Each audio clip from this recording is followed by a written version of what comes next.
Mengungkapkan perasaannya, banyak yang nolak keluarga istri, tapi saya tetap nekat, saya beranikan diri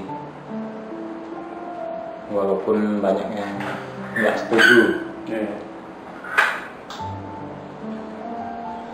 Tapi ya syukur alhamdulillah istri mau menerima.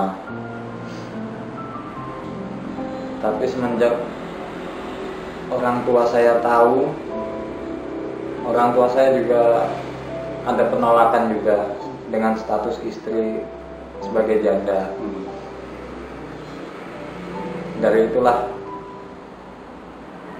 ada niatan untuk nikah lari, nikah diam-diam dengan istri, itu pun nikah siri selama 3 tahun. Ya keliling lah intinya, menghindari keluarga istri, menghindari keluarga saya sendiri. Jadi dalam 3 tahun itu nggak ada yang tahu posisi tahun. 1 tahun. 1 tahun istri saya menghubungi keluarganya minta pulang. Itu posisi hamil 9 bulan baru menghubungi. Kenapa minta pulang? Karena takut melahirkan sendiri. Jadi dalam waktu 3 tahun pelarian itu 1 tahun yang terakhir ya. 1 tahun pertama. 1 tahun pertama minta pulang, pengen melahirkan ditemani dengan keluarganya. Setelah itu pulang, ya keluarga besar istri itu marah besar lah. Karena tahu nikah lari dengan saya. Tapi ya tetap saya hadapi, karena kami saling suka. Akhirnya melahirkan di tempat kakaknya. Di mana itu? Di Tumpai Batu Bawah. Melahirkan anak saya yang pertama. Setelah lahir, saya langsung dibawa ikut kerja mertua saya di Sukamara, dan itu berjalan selama 2 tahun saya di Sukamara. 2 tahun, tapi cuman 1 tahun kurang, sekitar 11 bulan tinggal di Sukamara, istri saya melahirkan lagi anak yang kedua. Setelah melahirkan, saya masih kerja di sana selama 1 tahun. Pulanglah saya ke Kumai. Setelah di Kumai, ya namanya udah nggak ikut mertua, usaha sendiri, kerja sendiri.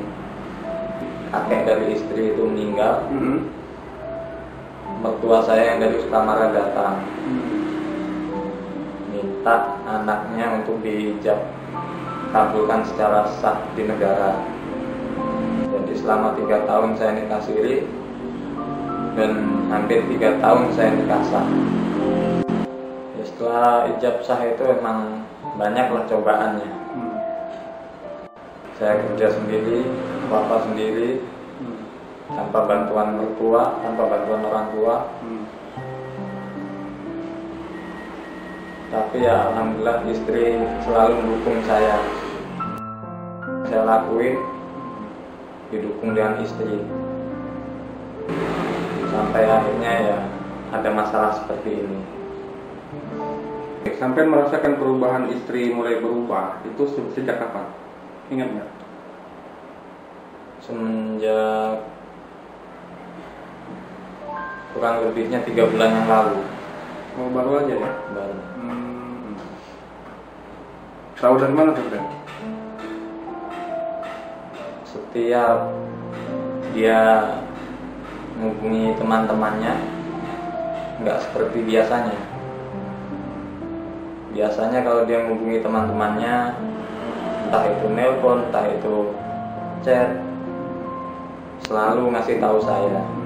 Tapi selama 3 bulan ini nggak pernah ngasih tahu sama sekali, dan setiap saya tanya pasti langsung marah.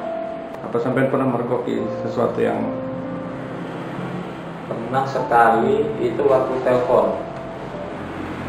Waktu telepon saya dekati malah menjauh. Disitulah saya mulai curiga. Saya cuma percaya sama istri. cukup dipendam aja ya? Iya.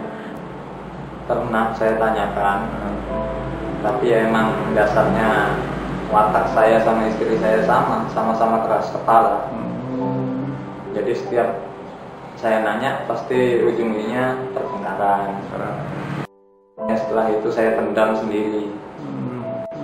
Sejak itu sampean tidak pernah tahu ya siapa yang ditelepon istri sampean? Nggak pernah tahu. Apa sampean pernah diam-diam coba-coba dicek handphonenya gitu? Pernah nggak? Pernah mau saya cek, tapi ya sia-sia karena disandi semua. Tapi pernah dengar ada suara cowok di handphone itu? Sering. Termasuk chat itu kebanyakan teman cowok juga Yang tidak sampean kenal mungkin? Iya. Facebook itu kami pakai berdua. Itu pun Facebook saya yang dipakai. Sempat dia bikin baru, itu pun saya tahu. Ya seringlah kami lihatkan. Bikin baru itu setelah lahir anak yang ketiga. Nggak bilang alasannya kenapa dia bikin Facebook? Enggak, cuman pengen bikin sendiri aja. Ya mungkin karena kesalahan saya juga. Saya orangnya kan memang susah dinasehati. Tapi walaupun susah, saya ngebantah. Di belakang istri saya berusaha gimana supaya istri itu nyaman dengan saya. Siapa? Ya untuk merubah sifat saya, sikap saya. Cuman ya emang setiap dikasih tahu saya selalu ngebantah. Tapi ya namanya suami ya gimana caranya lah, saya berusaha. Sampai anak keberapa sebenarnya di keluarga? Anak kedua. Kedua ya. Dari berapa saudara? 4 saudara tapi yang satu meninggal. Oh iya. Istri? Istri anak tunggal. Beberapa waktu yang lalu sampai bilang akhirnya istri minta cerai ya? Iya. Bukan cerai. Setahu saya sih udah kedua kalinya ini. Yang pertama dulu hampir mengajukan. Itu emang karena kesalahan saya yang pertama. 2 tahun yang lalu. Udah lama ya? Itu emang kesalahan fatal lah buat saya. Kesalahan apa sih? Sampai Selingkuh. Oh selingkuh. Kenapa sampean melakukan itu sedangkan sampean bilang ada perasaan sayang sama istri? Kenapa? Karena sering terjadi selisih paham, sering cekcok sama istri. Akhirnya cari pelarian. Ya, untuk pelarian aja.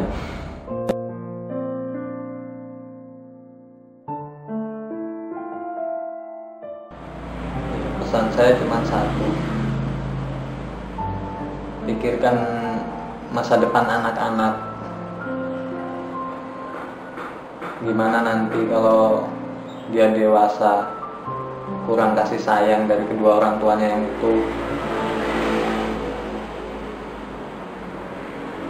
Walaupun istri saya pernah bilang nggak usah bawa anak-anak, tapi nanti kan yang kena imbasnya, yang kena jeleknya kan tetap anak-anak. Kalau emang keinginanmu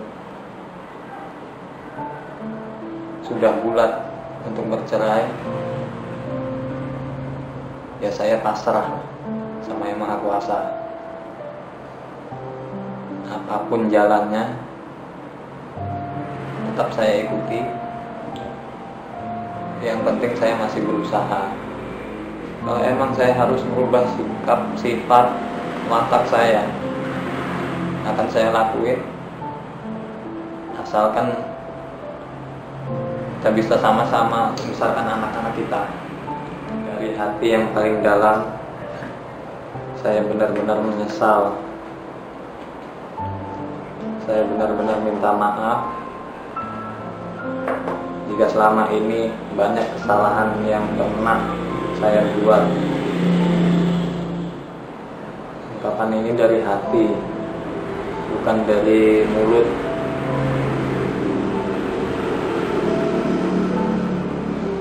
Semoga dengan ungkapan permintaan maaf saya bisa merubah keputusan tetap mempertahankan rumah tangga kita.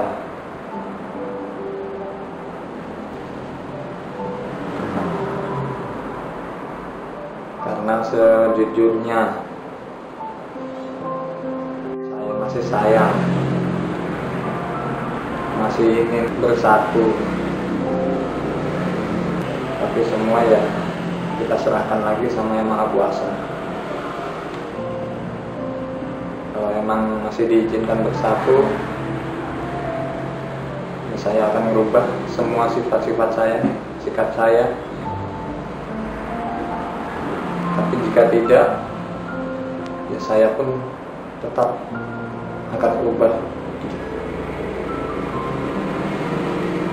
sifat saya demi anak-anak saya.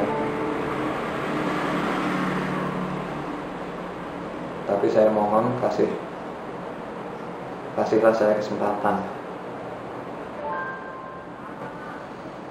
Ini perasaan tulus sampean ya, yang jujur dari hati yang paling dalam. Ya mudah-mudahan istri menonton video ini dan kita semua berharap akan ada kebaikan ataupun hasil yang terbaik dari semua kisah yang sampean sampaikan ya. Iya. Ya Mas Rahmat.